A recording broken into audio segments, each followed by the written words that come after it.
Times of বাংলাদেশের একটি বিশেষ সাক্ষাৎকারে সবাইকে স্বাগত জানাচ্ছি। আমি মাহফুজুল্লাহ মাহমুদ।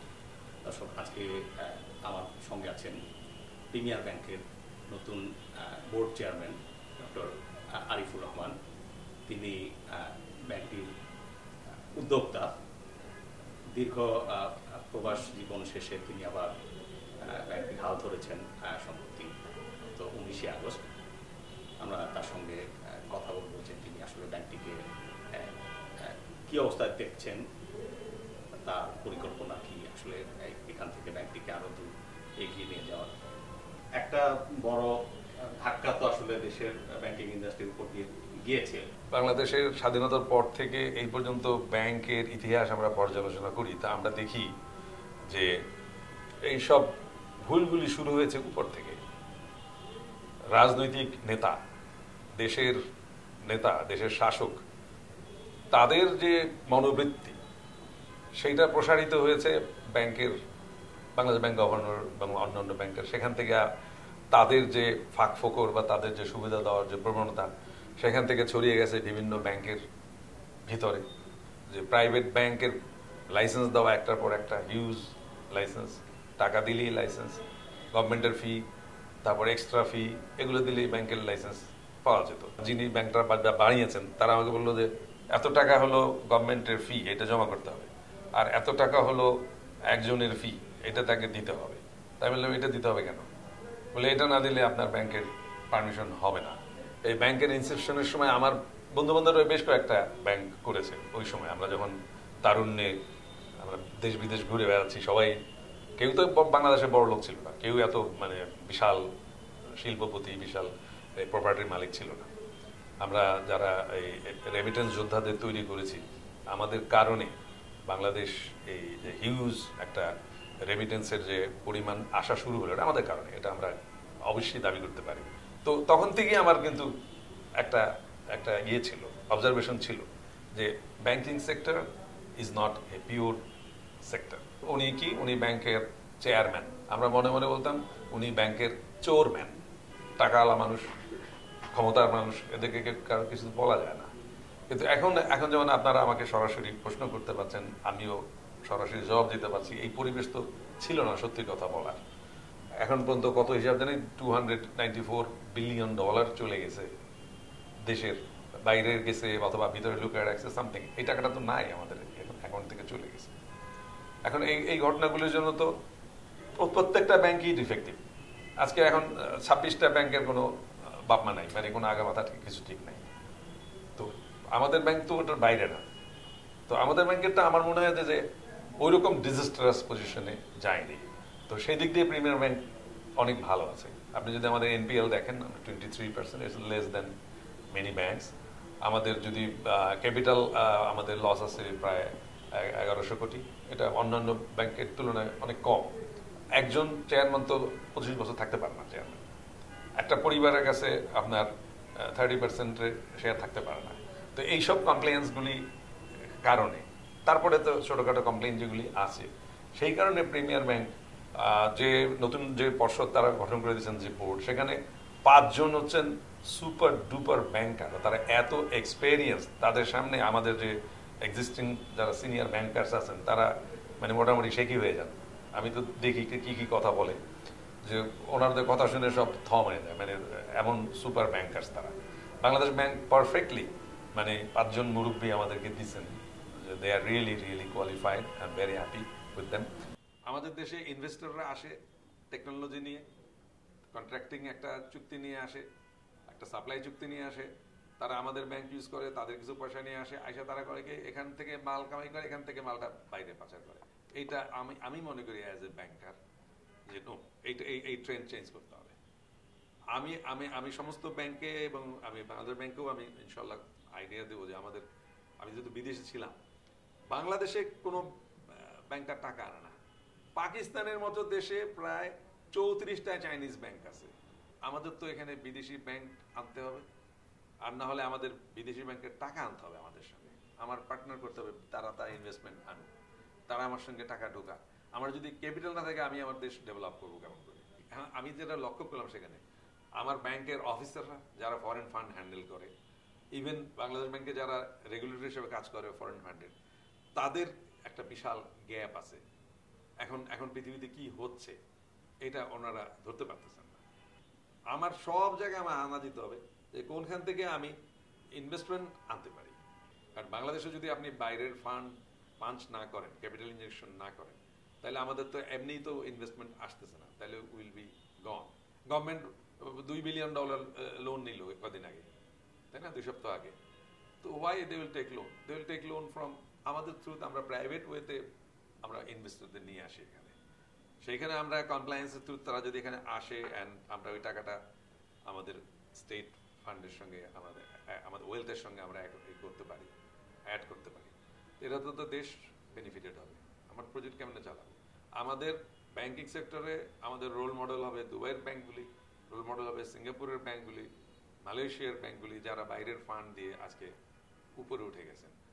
আমি যত শুনেছি আমাদের এখানে কিছু নীতিমালা বাইরের থেকে ইম্পোজ করা হয়, ওয়ার্ল্ড ব্যাংক, IMF, তাদের কিছু নীতিমালা আমাদের ফলো করতে হয়। আমি একটা টার্গেট করছি অ্যারাউন্ড $5 বিলিয়ন একটা পোর্টফোলিও আনার জন্য এখানে।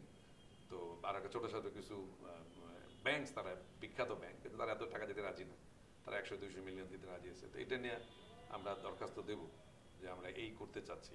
তো আমি এইসব স্বপ্ন আছে। যারা ব্যাংকের শেয়ার হোল্ডার, তাদের টার্গেট হলো পয়সা বানানো, আর যারা গুড ব্যাংকার তাদের টার্গেট দেশের পয়সা বানানো।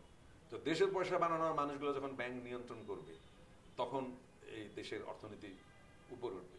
আর আপনি একজন চেয়ারম্যান একবার কিছু ঘুষ আর কিছু টাকা দিয়ে আপনি চেয়ার মালিক বই না, আপনি কোটি কোটি টাকা সরাবেন, this practice should be stop permanently. এটা হলে দেশ বাঁচবে না। তাহলে ব্যাংকের চেয়ারম্যানরাই পয়সা বানাবে, তারা হাজার হাজার কোটি টাকা বাইরে পাচার করবে। সমস্ত ব্যাংকের প্রপার্টি বানিয়ে দেওয়া উচিত। সমস্ত যারা চুরি করছেন তারা নিজেরা হয় স্বেচ্ছায় দেন, না হলে আমরা কেস করে আইনানুগ ওয়েতে তাদের টাকা নিয়ে আসা উচিত। আমি আসার পরে আমার কাছে মনে হয়েছে যে আমার ব্যাংকের সবচেয়ে বড় স্ট্রেংথ হচ্ছে আমার ওয়ার্কফোর্স। এরা ভীষণ উদ্যমী, তারা কাজের সুযোগ খোঁজে।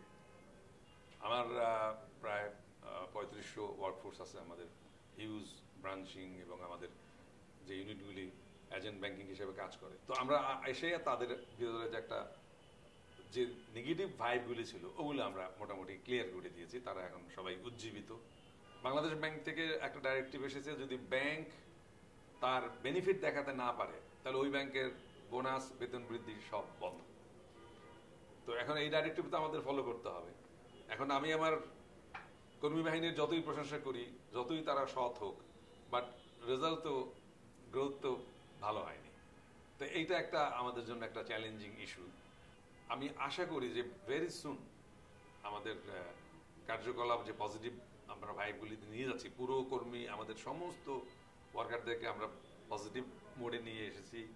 আমাদের যে ফাইন্যান্সিয়াল পলিসিগুলি, যে ব্যাংকিং, যে বিভিন্ন খাত আমরা তৈরি করেছি, এখন বিভিন্ন নতুন আমরা ইনোভেটিভ খাতে আমরা এখন ব্যাংকিং করতেছি। আমরা ক্ষুদ্র ঋণ, মাইক্রো ঋণ থেকে শুরু করে স্কুল ব্যাংকিং, আমরা মাদ্রাসা, কওমি মাদ্রাসা, আলিয়া মাদ্রাসা, মানে আমরা সবাইকে উদ্বুদ্ধ করতেছি ডিপোজিট করার জন্য। তো এখানে আমাদের ব্যাংক সিরিয়াসলি কাজ করতেছে। আমরা কর্পোরেট ক্লায়েন্টসদেরকে সঙ্গে কনসেন্ট্রেট করতেছি, রিকভারিতে আমরা পাগলের মতো কাজ করতেছি। আমরা খুব কুইকলি দেখতে পাবো যে আমাদের যে এনপিএলটা ছিল, এটা আমরা এই মাসেই আশা করতেছি উইদিন নেক্সট 15 days 10% আমরা কমিয়ে আনবো। 23 ছিল, it will be 30। This is my expectation. কিন্তু এখন বাংলাদেশ ব্যাংকের যে সিদ্ধান্তগুলি, এটা absolutely towards country, towards positive economy. Even আমরা এত বড় সংস্কার আন্দোলন হয়ে গেল, বিপ্লব হয়ে গেল একটা, তারপরেও দেখেন আবার সেই ফাইন্যান্সিয়াল স্কামগুলো কিন্তু চলতেছে।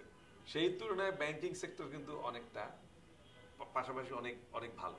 এখানে কিন্তু ওই জিনিসগুলি এখন আর চলতেছে না। আমাদের ব্যাংকের জন্য এভরি কন্ডিশন ইজ ফেভারেবল আমাদের গ্রোথ খুব উপরে নেওয়ার জন্য।